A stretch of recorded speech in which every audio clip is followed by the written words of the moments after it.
Thank you, candidates. We're going to move on to education now. In the last debate, we discussed calls from parents and local officials to break away from the Charleston County School District due to a lack of recent transparency and diplomacy among the Board of Trustees.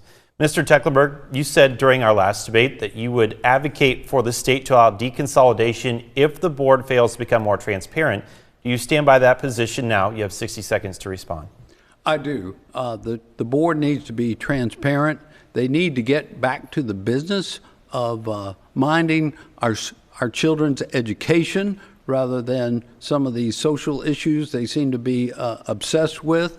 They need to be able to build a consensus, and that's why the mayors and I recommended that on important issues like hiring a superintendent, that they require themselves to have a supermajority. We do that at city council sometimes. They should take that extra step so they can build consensus. The next step, if they don't start really pursuing kids' education, is to go back to the legislature and ask them. They really didn't make the right decision, William, when y'all passed that governance for the school board that allowed them to be elected without a majority, only a plurality.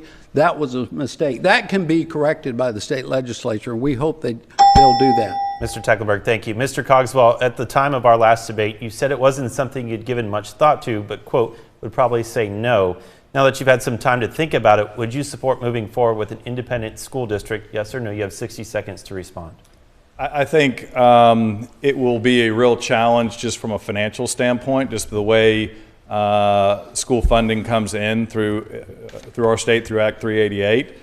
So to deconsolidate, I think, would be a strong budget challenge. Again, they haven't done an analysis of this. They've had some press conferences about it and mentioned it during those, but I think that's not the constructive way to work together with the school district. I do think it's unfortunate what's going on there, but again, what I would have done rather than have a press conference and get up on a soapbox and tell a group of elected officials what they're doing right and wrong, I would have expressed my concerns directly with them, as I understand it, and talking to members of the school board on all sides, that nobody was really contacted about that, and that just kind of came out of nowhere. It was more of a political stunt than really anything.